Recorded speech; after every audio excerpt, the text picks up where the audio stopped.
to take my parents on the trip. So I got to spoil mom and dad by taking a trip. Yeah, we went up to Portland, Maine, where my daughter is. And then we spent 2 nights in New York City, so it was kind of fun to.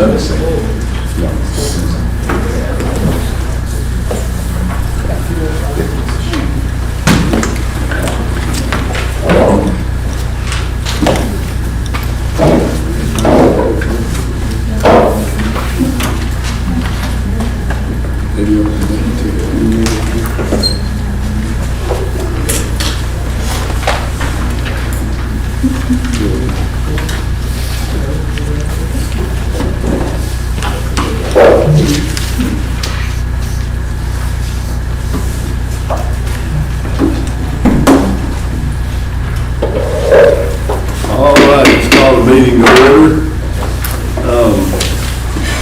Prepare for the March board meeting, Housing Authority. Go ahead and come to order.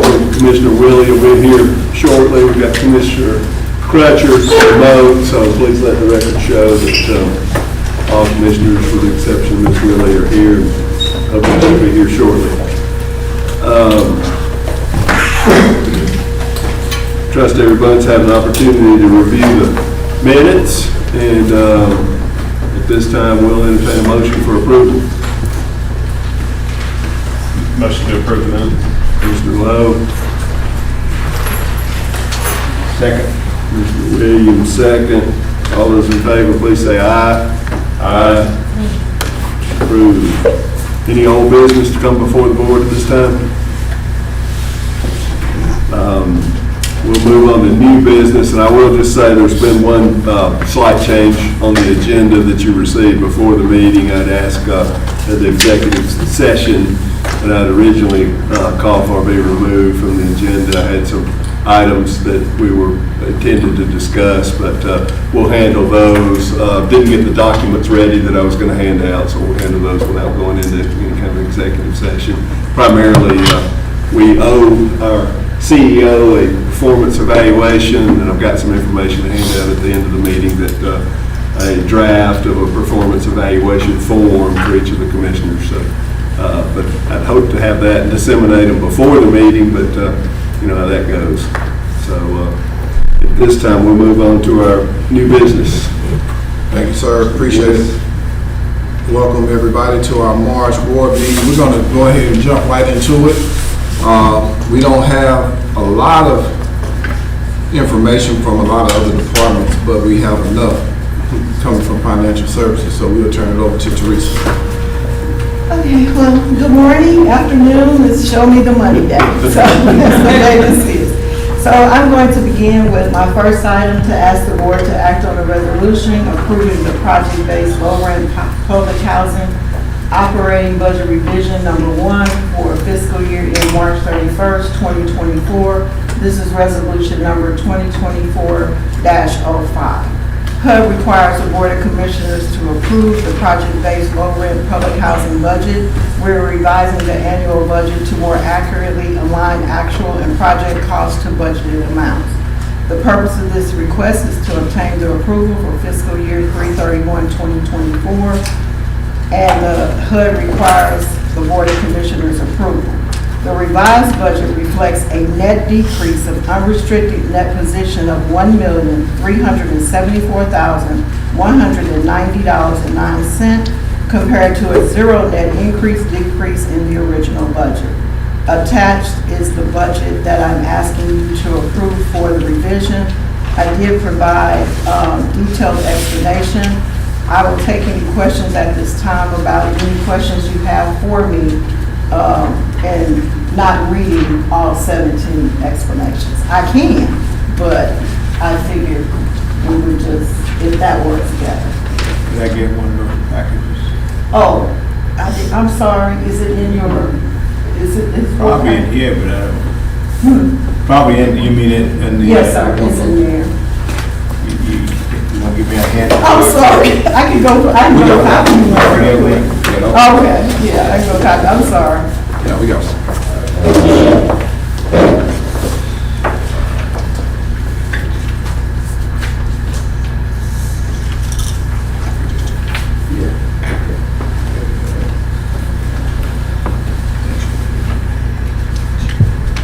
My presentation begins on page 13 for the first item and runs through page 20. Thank you. You're welcome. I mean, I guess the two biggest things. Shauna, you go ahead. Yes, I just had a quick question. I wasn't a part of the executive meeting where you guys may have discussed this in more detail, but I see that the subsidy has dropped to like 87%, Mr. Risa. Yes, ma'am.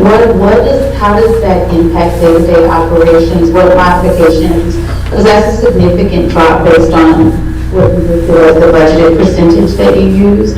So what type of modifications should we expect to see to account for that big reduction in reimbursement? We're not going to see when we completed the budget for this fiscal year, we based it off of a proration of 95%. So that proration was a proration that ran basically from April of 2023 through March of 2024. Our proration ran between 98, 92, but to hit a proration for the last 3 months of the year was not expected when we completed the budget, the original budget. We have not seen proration levels at this level since 2014. So we are now at the end of our fiscal year and we've been funded. The budget I presented to you has all the funding that we're going to receive through March 31st, 2024. And these are our actual expenses that we've incurred through January, plus our February and March, what we expect to incur. So that's the best answer. Does that answer your question? Because there are no other monies that I expect for us to receive in this fiscal year for 331. Now moving forward, I'm going to present my second item that has the 2025 budget with the 87% proration, where you will see that we dropped expenses by $1 million in that budget. Does that answer your question? Right. And Not totally, but I absolutely can appreciate what you're saying. My only other note that I made is on the Ross grant concerning resident services. Can you give us a little bit more detail on that? That sounds exciting. How do we anticipate that impacting? I know we've had conversations around the ability for resident services to be effective with their really large caseloads. Do we anticipate that allowing for our resident services team to be more effective and possibly have smaller caseloads? What is that grant? How do you see that impacting us directly? Okay. So your Ross grant that we received, that is a reimbursable grant. Those numbers are not represented here. The budget that I present to you here is our low rent public housing budget along with COCC and BAF. So our Ross grant that we awarded, let's say our 3-year grant, that Ross grant, and this is a number off the top of my head, is like $478,000. And that budget covers the salaries of that staff and administrative supplies and training for those 2 staff members over 3 years. So we incur the expense, we request the money from HUD and it nets to 0. So that grant stays in place for 3 years. We just received that one, I think, last June. Is that the one you were asking me about? Yeah, thank you. You're welcome. Go ahead, Commissioner Lowe. Yeah, I mean, 1 and 2 seems to be the bulk of the net reduction of net position. And I guess we just discussed 1, which was the difference in the proration rates. And Yes. I guess the 87% was just for the lot. How often do they publish the percentages? Is it whenever HUD publishes it, we change, or is it quarterly, or how? Oh, no, we get those monthly. Monthly? Oh, yes, sir. Okay. So they come monthly, like, maybe 93, 94, 95. okay. So it fluctuates. But when it gets to the end of the year, it is when they bring it all together to tell us this is your proration for the year. So that's how that happens. So, for example, at the end of 23, we were at a 93.02% proration. So in 2022 and 2021, and you factor in 2020, we were running closer to 99, near 100. Right. So, and then going to like 2018 is 94.74. But that fluctuates all through the calendar year. We get an update monthly of what our proration will be. Because what happens is that we do a calculation, and that is across all housing authorities. And they bring us all together and say, this is all the money you have. And then as we make those requests, they fluctuate on how they fund us. So it's just, we might try to trend it, but, you know, it's just really based on Congress, our funding, and what the proration will look like. But being here for 25 years, I've never seen us funded at 100%.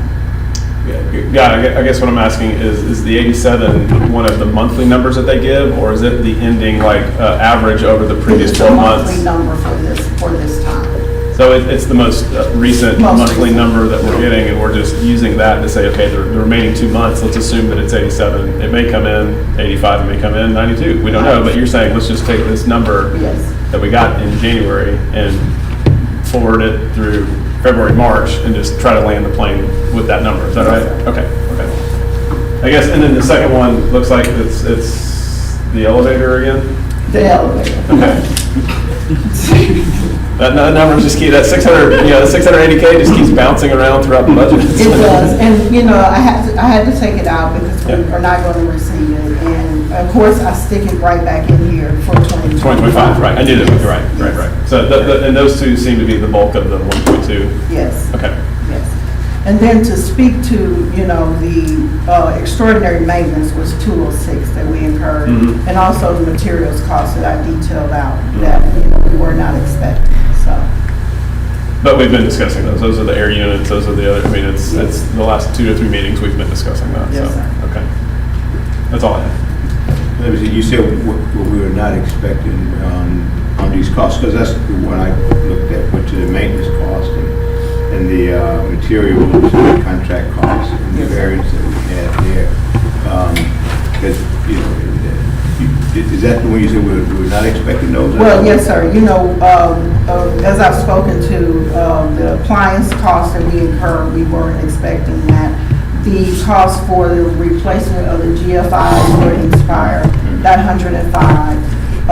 Things are gonna happen, like the material costs, for the HVAC units. I can't predict how many of those units we're gonna lose within the year, the compressors that we have to replace. So those are, as you know, the industry is increasing, AC units, all materials are going up. So at that point, when I prepare the budget, I try to base it on our prior year material expense, but as you can see, we incurred more this year.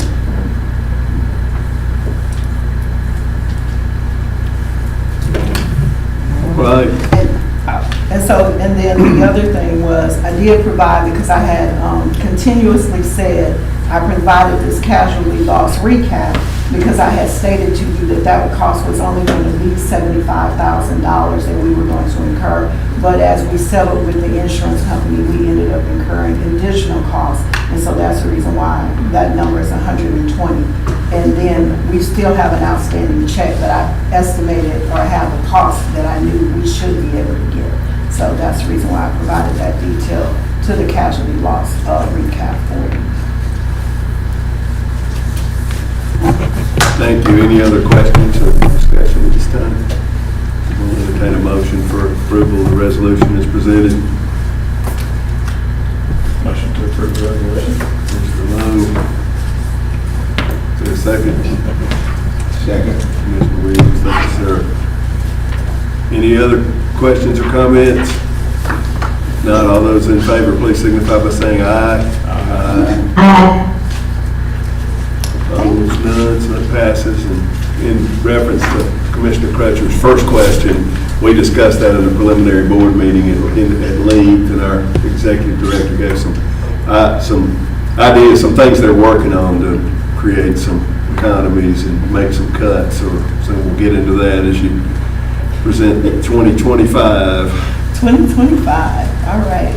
My next item is act on the resolution approving the project-based low-rent public housing budget for the fiscal year ending March 31st, 2025. This budget these documents run from page 21 through page 73.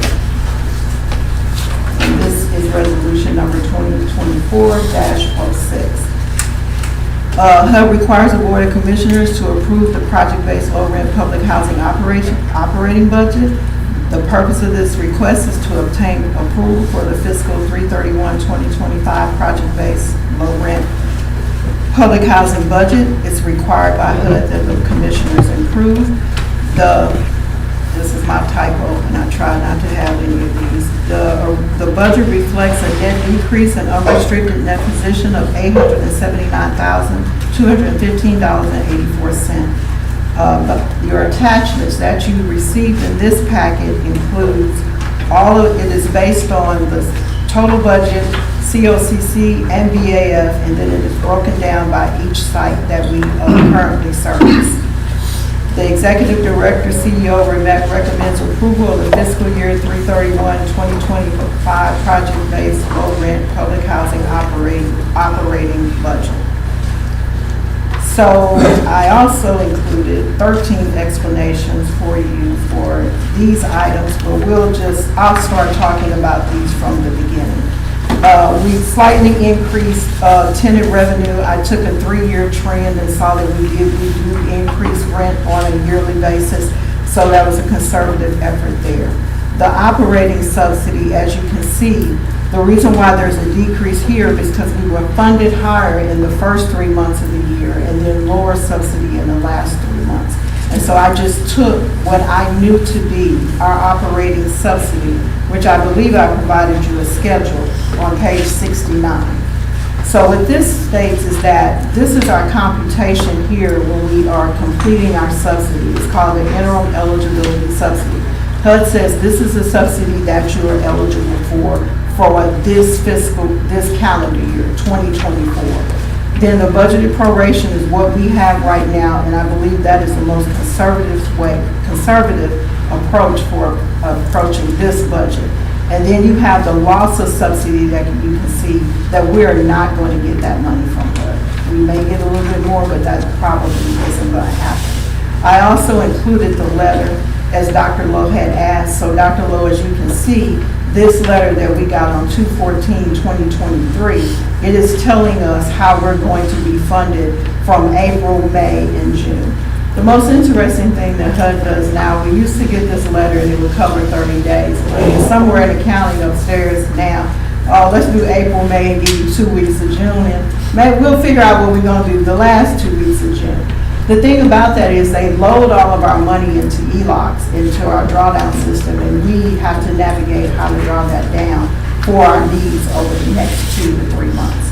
So that's how operating subsidy works. The CFP grant, we put the $682,800 back in there, and I made an assumption because once again, Congress has not decided how much no, that's not true. As of March 7th, they decided they were flatlining our capital funding. So what I did was I took how much money we got in 2023 and the remainder we have in 2024, I took what we had in 2023 plus the balance to come up with this amount here for our 1406 operation funds. As you'll see, we'll have decreases going down here for management fees and bookkeeping fees. As we continue to take units offline, we lose funding because the COC receives fees for the units that are standing and are occupied. Also, I decreased other income because that's a variable throughout the year, but we don't anticipate, we got money for 903 Garrison, where they took that down, we got insurance proceeds. So it's a conservative effort conservative estimate to bring those numbers down on other income. So as I move forward to total administration, we also did decrease line items here based on an estimate, and then total tenant services, that is also a decrease in that line item. Relocation is always a fluctuating expense because we do have to move our residents as needs arise. Moving to page 24, in the total maintenance line, we also decreased increased here on employee benefits and with materials, hoping that we won't have $2 million that we spend in materials for this year. The insurance, of course, we received notification that there would be an increase in insurance. And as attending the FADA conference that we have learned across the board, all housing authorities are experiencing those type of increases. So that does happen. The decrease in other general expenses is due to the fact that we will not be sending funds or not budgeting to send funds to 360 Properties and Gateway. We usually send them 1406 money, excuse me. But this budget plans not to send them any funds unless needed. Of course, payment in lieu of taxes, I based this amount based off of what we paid in prior year, so that was also increased. If all goes well, we will not have any extraordinary maintenance for 2025. I can only hope. And also with casualty loss, I'm going to say this out loud. At this present time, Huntsville Housing Authority has no claims for casualty loss as of today. So we don't have any of those. The inter-amp transfer, we did plan to increase that because of Section 8's proration of administrative fees. We did plan to increase that, but we will only utilize those funds as needed. So we get to the bottom, and total expenses are down compared to the revision by $1 million. So we're glad about that, but we do show that we have a slight loss. But when you factor in this elevator, then we get to the 874. So 879, 215, 84. So Tony and I met, we went over cuts that we planned for, seeing that we're looking at this proration, and we're proactive in that approach in bringing this budget to you. So the employee benefits cuts or something that's Yes, already sir. Yes, sir. being implemented? Yes, sir. That's the plan. Are there any other gains that we can make from softwares? I mean, I guess that's one of the other resolutions out of the back is the, I mean, I'm just looking at it as if there is more of a bookkeeping function or something else. Are there softwares out there that can help pick up maybe some of the labor load associated with it? I don't know. I'm just wondering if there's any other efficiencies that can be gained from. I can tell you I had not thought about that. There may be, you have to understand in the public housing software industry, there are two major players. There's Emphasis and there's Yardi. Yeah. We just invested in Emphasis, we made a substantial commitment to this software, and we're steadily ever growing and learning and still implementing some pieces of the software. But those are the two major players at the table. Anybody else would not, I don't think, would be able to service in the capacity that we would need serviced. So, And it sounded like you're collaborating with them pretty heavily. who Emphasis? Yes, we meet every other week. So you're almost spending a lot of labor helping train them build their products, is what it sounds like. So Well, they say if you want it broken or you want it examined, you should start at the Huntsville Housing Authority because we don't go quietly into that. So, Neil could speak to that more, but, we have to continue to meet and to, ask for the things that we need. Yes, sir. What is our position as to the reserves that we? All right, so I am ready. So I also, as preparing for this meeting, I looked at what our reserves would be as of January 31st, 2024, because those are the financials. And with that being said, that we will, even with this loss, we will have the 4 months of reserve that we need. And I also predict that's our requirement with HUD. Now, COCC's reserve level is lower than that, it's at a 3.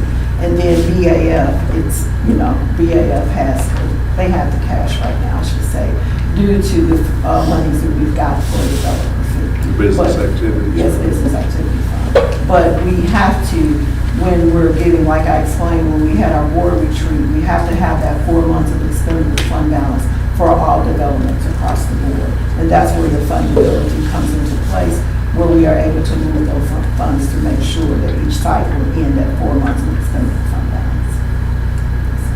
Thank you. You want. And what is that bottom line on 4 months reserve that you require it to be? What's the figure in that? Well, what I did was, I took our unrestricted cash, we had 1.2 million, and our accounts payable was 209. So our operating reserve on January 31st would be 4,992,000 for public housing. Yes, sir.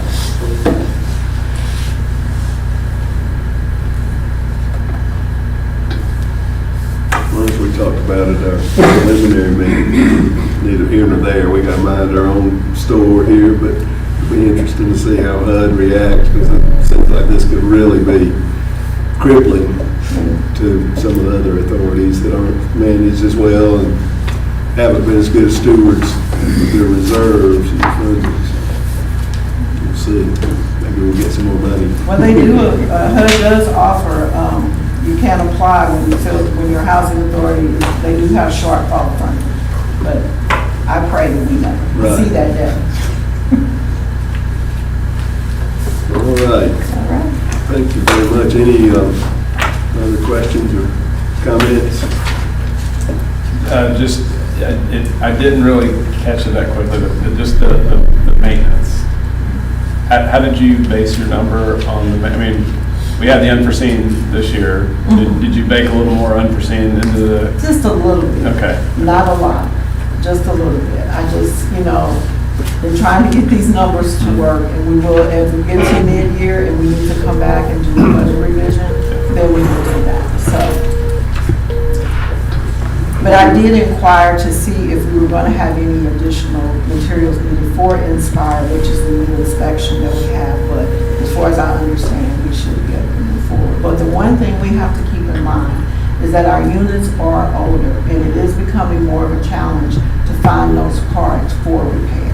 So we do have a longer wait time now for the items that we need for repairing units. So we need to just, keep that in mind and note that our stock has aged, and getting those supplies is a challenge at times. And it's not gonna get better, so I mean, that's. No, sir, it isn't. Exactly. If we were to look at our maintenance and over the last 5 to 7 years and look at the components that have cost us the most money in maintenance, would the answer be HVAC, or would it be something else, or is it kind of a moving target just based on the need of? It's kind of a moving target. I will say that I think the HVAC has been an issue. Yeah. I mean, I replaced my own in 2020. I was glad I did, because after that, the parts have went sky high. As far as, I can't tell you, I look at every invoice that crosses my desk and what that trend would be. I'd have to turn to who's behind me.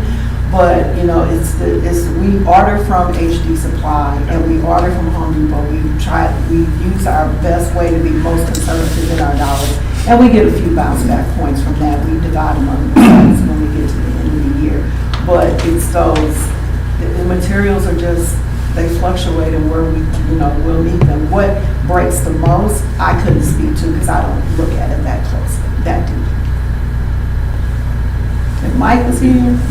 I was going to say. If you ask the maintenance team, though, is that as they have gone through the process and continue to go through the process on things that, on the life expectancy, I guess is what, at some point, they're gonna, if they map it out, they will reach a point and it is no longer efficient or no longer to our advantage to continue fixing stuff. You need to then program what you're going to need to replace or buy new in the thing. And that needs to be programmed in the budget at some point to say, okay, in 2030, we're going to need to replace this number of units, this number of that units. Because, if you continue to have these sort of catastrophes on various units that you got to go, and then you continue to spend an inordinate amount of money on maintenance, at some point, your rate of your return on your investment is just not there.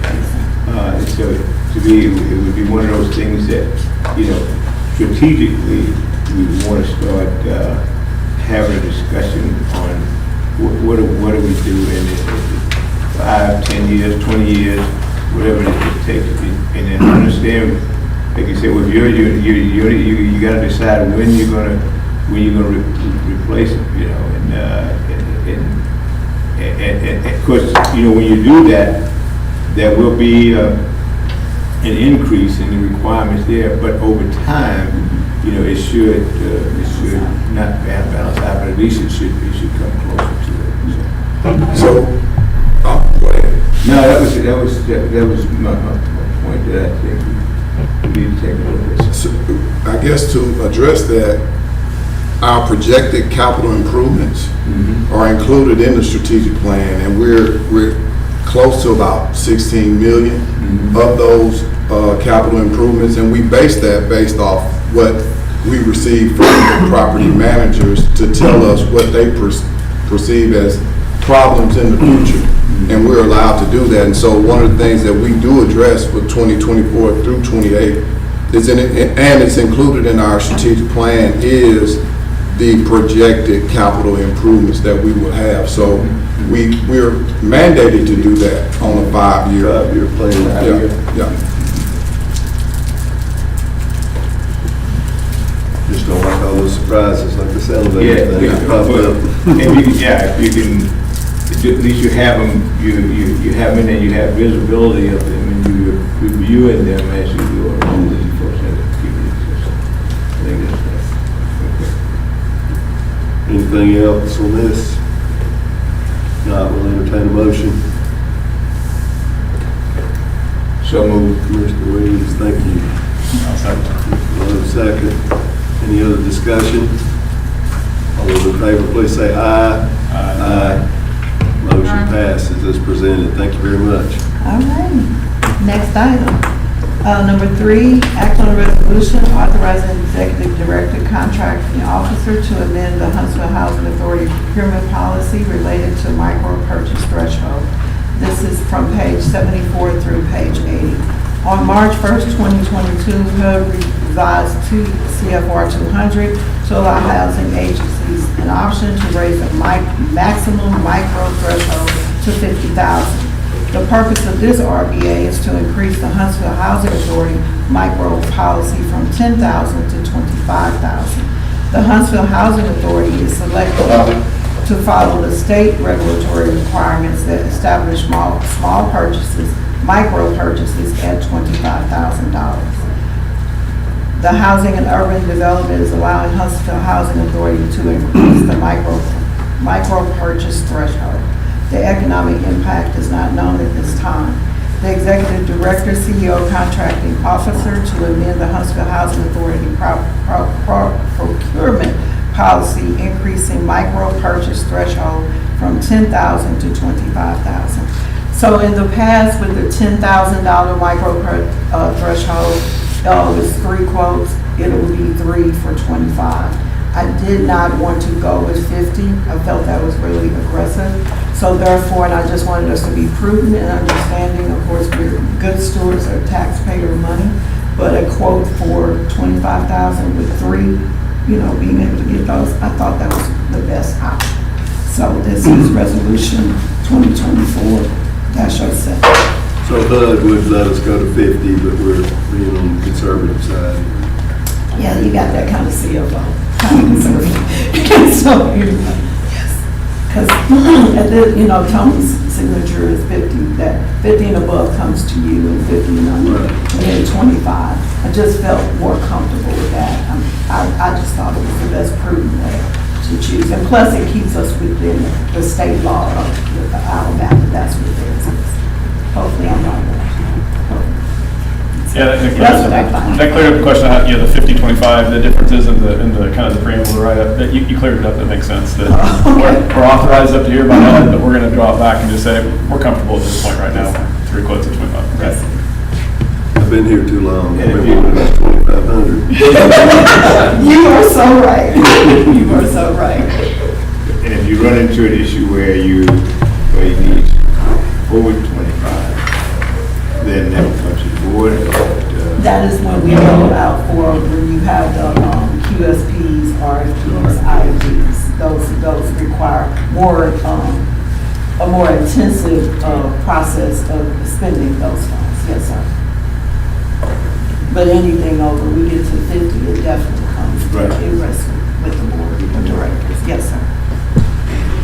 Makes sense. Any other questions or comments? Not, we'll entertain a motion. So move. Mr. Williams, Mr. Lowe, second. Any other discussion? If not, all those in favor, please say aye. Aye.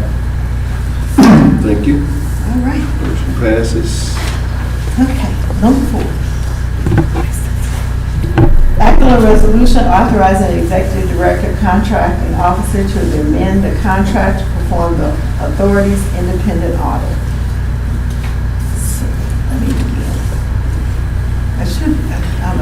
The Huntsville Housing Authority awarded our resolution 2021-08 to Clifton Larson Allen. So it is mandatory that the Huntsville Housing Authority, senior apartments, and 360 properties all have an audit. The purpose of this is amend the contract for the audit calendar year 2024 and the fiscal year end of 2025. So when you initially passed the contract, it was for 3 years. HUD allows us to have a contract for 5 years. So I'm bringing this amendment to the board so that we are able to have them audit us for an additional year. The 2024 contract is in place. I'm asking for them to be able to do that for 2025. And I don't want to read all these numbers unless you all want me to, but that's what this amendment is for us to get the contract amended so that it will be in place for our 2025 audit. And I've included those prices there. We need approval for them to do the audit for the housing authority, but your approval isn't required for 365 properties or for Gateway. So that's what this resolution is for. And the agreement for the modification and amendment is on page 83 that's presented to you here. And that's resolution number 2024-08. All right, thank you very much. Okay, we did 07. That was the Yes, sir, that was the micro purchase threshold, yes, sir. And so that one is from page 81 through 84.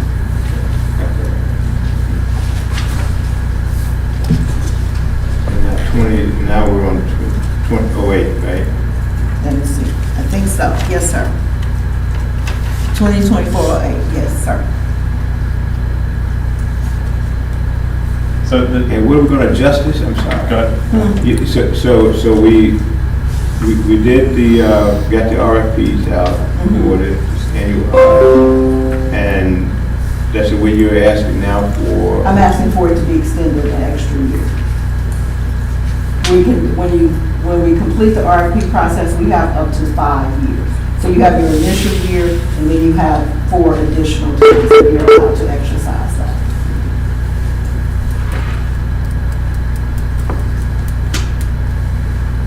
Any other questions? So just to follow up, clarify, so our initial contract, we did for 3 years, but you're saying HUD actually will allow you to do 5. Yes, sir. So instead of going out for new rebid for Yes. audits, you said, let's just do what HUD allows us to do by Yes, sir. extending this one another Yes. year. Yes, sir. Okay, that's right, that's good. Makes sense. Saving on those manpower I hours. got it, yeah. Exactly. They do a good job at sometimes. Yeah. Yes, they challenge us each year. Anything else? If not, we'll entertain a motion for approval of the resolution as presented. Motion. Mr. Lowe, Second. Mr. Williams, second. All those in favor, please say aye. Aye. Thank you. All right, my next item is the presentation of the cumulative low-income housing finance report, January 31st, 2024, pages 85 through 86. I did not write any explanation for these January financials because of the ones I've written before, because I'm not used to talking for this long. But anyway, if you have any questions about any of these line items, I can answer them. But when we get to January 31st, 2024, the estimated net loss right now is $659,472.91. And we have 2 months left in the fiscal year. So, of course, I've looked at February and we're still under that loss, so. Mostly attributed to the loss. What is it mostly, what was be when? Proration. Is it proration or is it, I would say proration hit us here, but I have the budget revision, so. And we take the budget and I divide it by, what is this, the 10th month? So I take the total budget and we divide it by 10 to come to the budgeted year-to-date number. So, total revenue, we're trending over there, also under administration, tenant services. Utilities is slightly peaking, still saving on maintenance. So overall, they still have the savings, but we have the bottom line, I still have a net decrease, even though expenses are under at this time.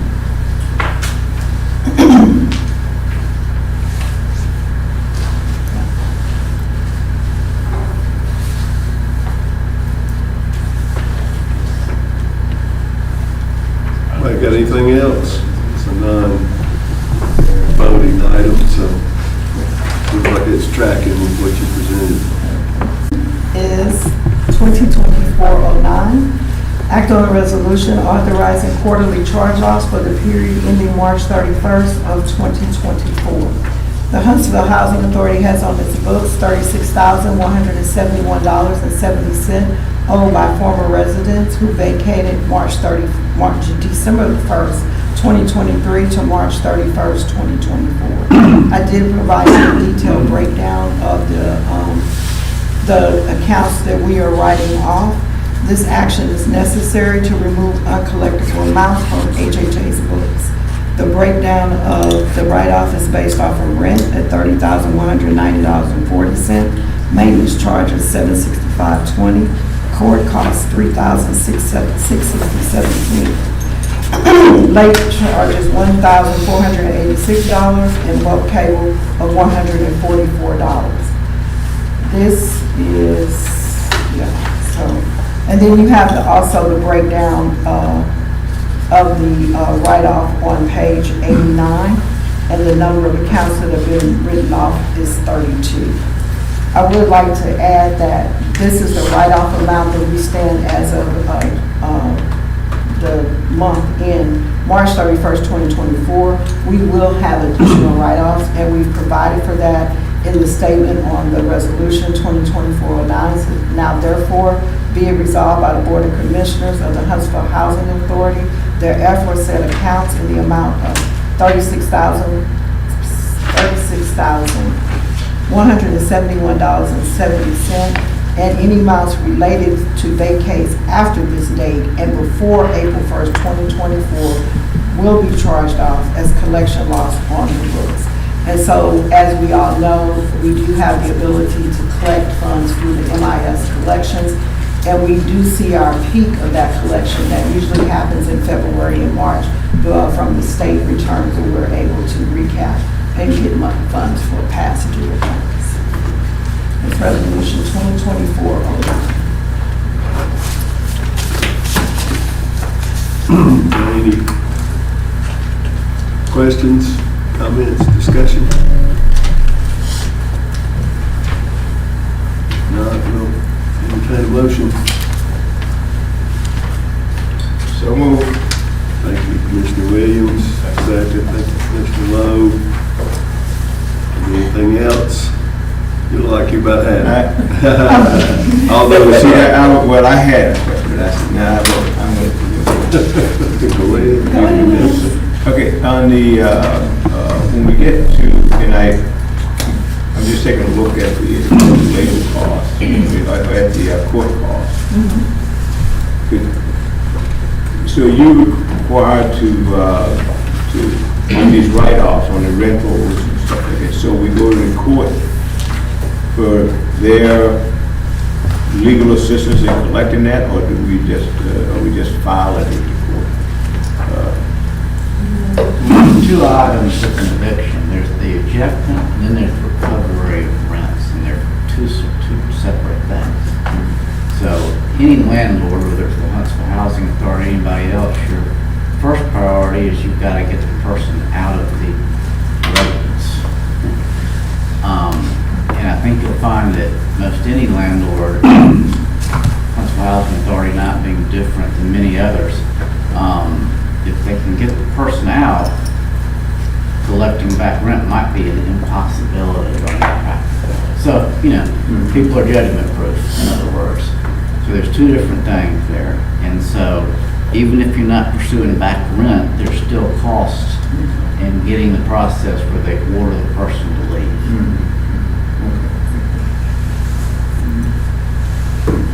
Now, next other question is associated with some of that. Is there, I'm just thinking that from other collection sort of effort that goes on, is there, do we attempt to collect through the IRA or through some of those, or the state revenue? People they're going to get checked and they owe another government agency. I mean, is there a way that we can petition to get? Well, that's handled, I think, more on a case-by-case basis. It's a matter of how much money you're going to spend to get a certain result, right? Yeah. And, I think in a lot of situations, it's throwing good money after bad to try to pursue those kind of collections. So they're probably not getting it much. There's probably not that much out there anyway. Yeah. And like I say, that's particularly true with it's going to be true in a public housing agency. But that problem is not limited to public housing agencies at all.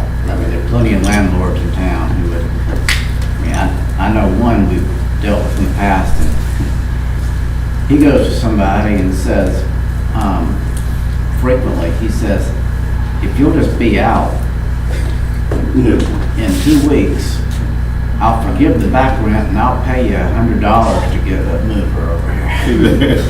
Because for that person, the top priority is getting possession back. So, and how that's decided on a case-by-case basis, I don't know. I'm usually not involved in that, but, And we do have a third-party collection agency that return these. Well, we only use the MIS collections. We no longer have a third party that we are contracting to do that collection. We use the MIS, what's that? That's the state allows us to go in and grab those state refund checks. Okay, that's the state level. That's the state level, but the federal level, no, sir, not those big returns.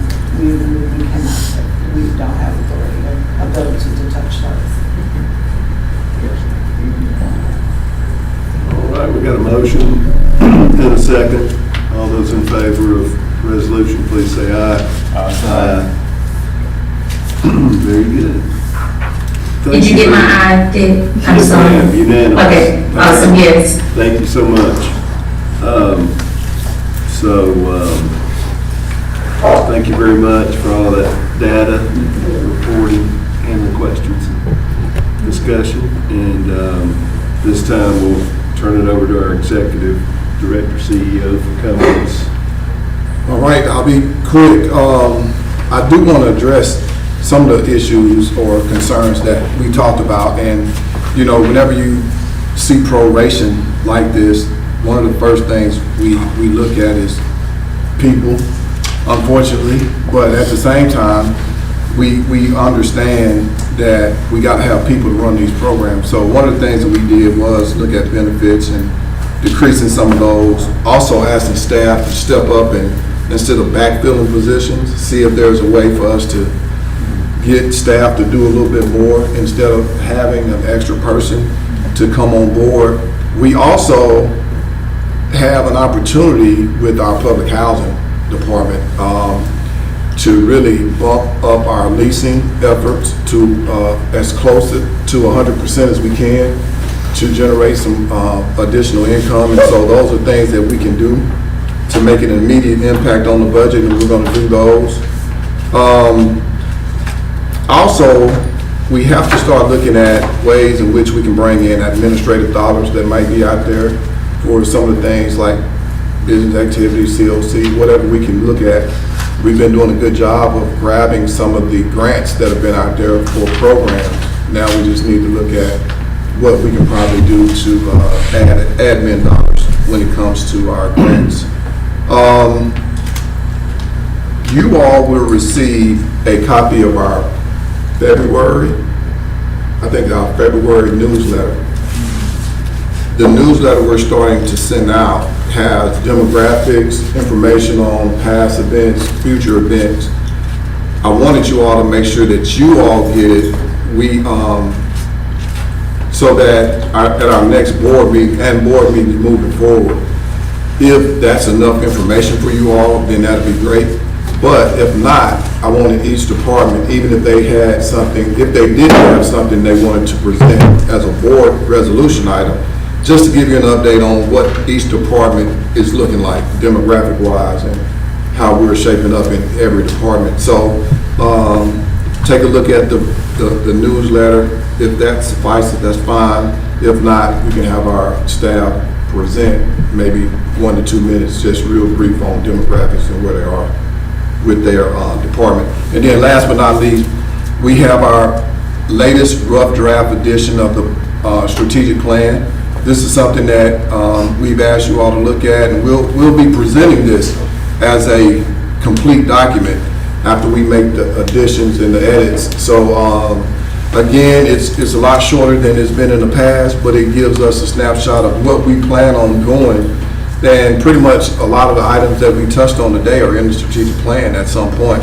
And so we plan on presenting this to the public as our blueprint over the next 3 to 4 years. And then 3 to 4 years, we'll calibrate it again to see where we stand. Because I think it gives us a good indicator of where we are and where we're going. So that's what we're looking at doing. And I think that's it for me. Thank you. When, you have a deadline for when you want us to have comments back to you?